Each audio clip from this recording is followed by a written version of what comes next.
Сәлем балалар.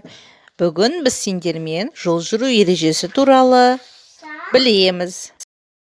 Қарандаршы суретке балалар. Бұнда не көріп тұрсыңдар? Дұрыс айтасыңдар. Бұл бағдаршам. Кәне қарандаршы, бағдаршамның неше түсі бар? 3 түсі бар, я? Дұрыс.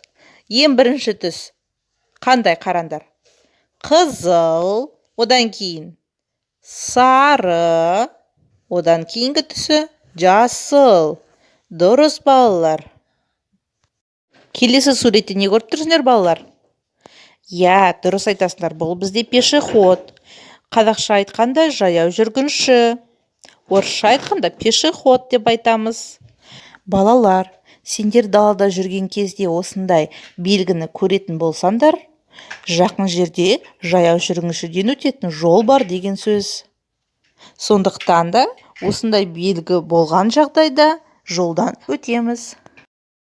Ал енді балалар, сендермен бірге бағдаршам туралы өлең айтайық. Бәріміз ортаға тұрып, шеңбер құрайық. Апайды бірінші тыңдаймыз, одан кейін бірге қайталаймыз өлеңді. Қызыл көзін ашқанда, сынық сүйіп басбалға. Сары көзін ашқанда, қарап қалма аспанға.